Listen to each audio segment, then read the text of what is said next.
I just need to clarify here before we start that this is not my Play Now Online episode for the Warriors, because right now in the series, as best I can remember, we're not even close to all-time teams right now. We're actually in like the 90s, so I still got to go through the 2000s teams and then today's team, so it'll be a while before we get there. And since we do have that large amount of time before I even crack the first all-time team, I wanted to go ahead and make a video talking about why I think the all-time Warriors are the best team in NBA 2K18. So when this game first came out, I can remember talking with some fans on Twitter, and I immediately said I think the all-time Warriors would be the greatest team in the game because I went over their roster, and just looking at who was on it, I was like, this team is really going to be cheese. And people were like, nah, the all-time Lakers and the all-time Celtics, and I do want to go ahead and say it actually is a debate. So I think that there's these three teams. There's the all-time Celtics, the all-time Lakers, and then the all-time Warriors, and then I think there's everybody else, but those three can definitely be debated, and this is just my opinion.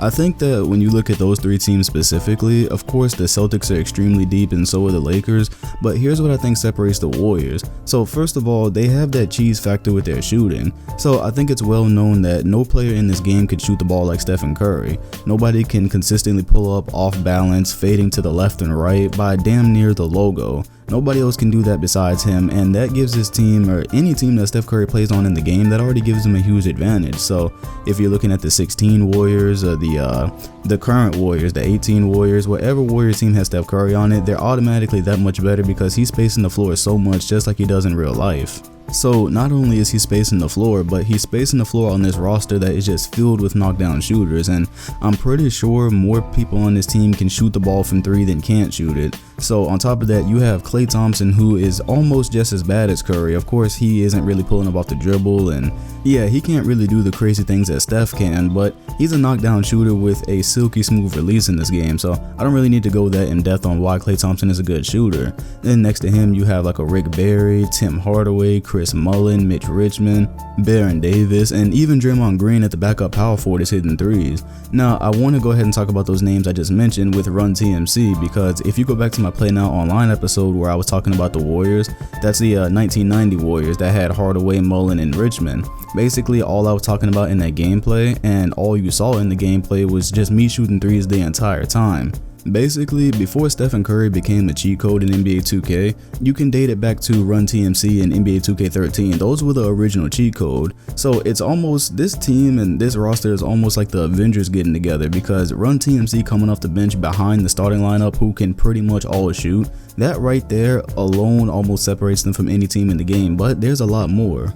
You might notice that when you first pick up this team and you go to lineups, Kevin Durant actually isn't starting. He's coming off the bench as a six man, and in his place they have Rick Barry starting at the power forward position. Now, I think that, if you prefer to have someone coming off the bench to lead the second unit, yes, Kevin Durant is perfect for that, so that's one play style. But it's almost too irresistible not to have him in the starting lineup, because when you replace Rick Barry for Kevin Durant at the power forward position, the problems and mismatches that he creates for your opponent, it's really mind-boggling. So for instance, one of the most common online teams that you run into when you do the all-time tier is you're going to be playing the all-time Lakers a lot, because that's like basically a fan favorite. That's almost the only team you ever play, and almost 100% of the time that you're playing them, the opponent is starting Kareem Abdul-Jabbar at the power forward position. And that's all fine and dandy on the offensive end, because of course if you actually know how to play post, which most people online don't, you could abuse Kevin Durant, but I've never had that problem because people aren't really playing back to the basket like that. But then when I'm running my offensive sets, having Kareem Abdul-Jabbar on Kevin Durant, that's a huge problem. Don't get me wrong, Kareem is a hell of a defender, but he's a hell of a low post defender, and he's nowhere near fast enough to keep up with Kevin Durant skating around the three-point line. And if you're running plays to get KD open, Kareem is going to get lost a lot and you're going to find open shots there. But the thing is, this isn't just confined to Kareem, because a lot of these all-time teams, they're running traditional big men in both the power forward and the center spot, because basically every team has a traditional post guy or a legendary big man in their past. Not every team, but a lot of the ones you see online do. So if you're playing against the Magic, it's going to be Dwight Howard. If you're playing against the Rockets, it's going to be Hakeem Olajuwon, Ralph Sampson, and none of those guys can guard Kevin Durant, because KD playing power forward, that's a new age thing, and those kind of guys didn't exist back then. So KD gives you a lot of different ways that you can play with this team, but another feature about this team that makes them unguardable is that they have a deadly ISO game, and This is really good for when your opponent isn't playing user defense, because I always hear people complaining about, oh, you're not playing on-ball defense, and I did a whole video about that, but people are discounting, how easy it really is to blow by the defender. And the all-time Warriors got Baron Davis, Tim Hardaway, Steph Curry, Kevin Durant, Mitch Richmond. All 5 of those guys can play amazing isolation ball where you don't even have to call a play.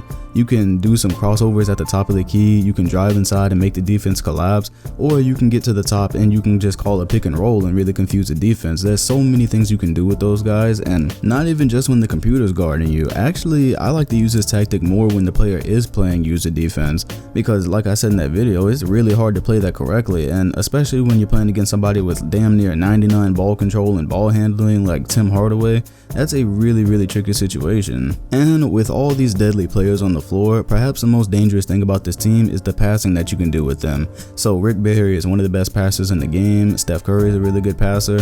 So if you choose a style where you just want to run things out of your playbook, you can have so much fun with these guys. But that's not all. In their playbook, they just happen to have the play that I was talking about a couple of weeks ago where I said it might be the best play in NBA 2K history.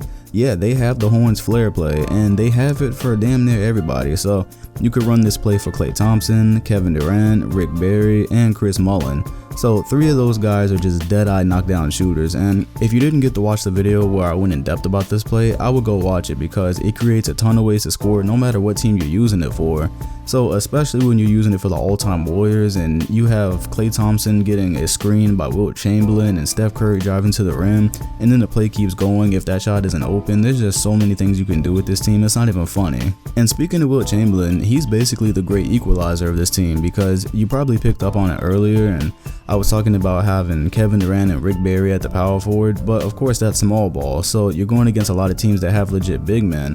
And the good thing about that is Wilt Chamberlain down low, he is 9 times out of 10 better than any big man you're gonna go against. He's super athletic, he can run the floor like a guard, and I've even gotten a couple of chase down blocks with him too, so he really makes up for the fact that you're not running 2 traditional big men. So the only weaknesses this team really has is you can't hide Stephen Curry against all-time teams, because all-time teams, it's the all-time roster. They have a good point guard, a good shooting guard, and Steph Curry is not a great on-ball defender, so that can be a huge problem when you're playing a team like the Orlando Magic, and they have Penny Hardaway, who's a tall point guard, then you got Tracy McGrady, and then they could be running Grant Hill, and there's just nobody for Steph Curry to guard. So that's weakness number 1. But weakness number 2 is, of course, you're gonna have some rebounding issues. Yes, Wilt Chamberlain is one of the best players in the game, but he can't do all the rebounding, and when he's down there with 2 7-footers and your power forward is a Rick Barry or a KD, rebounding can definitely be an issue, and especially the defensive rebounding. That can be a really big problem. Your team or your opponent's team can have multiple chances to score, so yeah, that might get annoying, but it's a bit of a counterbalance between everything else you can do on offense. And so there you have it. Those are the reasons why I think the all-time Warriors are the best team in NBA 2K18. But of course, you are free to debate this, so I want to hear what you think, because I definitely think the Celtics have a case, and so do the Lakers. And the Celtics, they can shoot 3-pointers really well too, and they have great defense, and they are extremely deep. So I played with that team, and I know how good they are, but I think the one thing that the Warriors have over any team is their offense. Like, once they hit a couple of threes, this is the easiest team in the game to blow somebody out with, let's just say that. So hit the like button, comment, and sub if you enjoyed, and hit the bell next to my name if you want notifications on future videos. Thanks for watching, and I'll see you guys with the next team.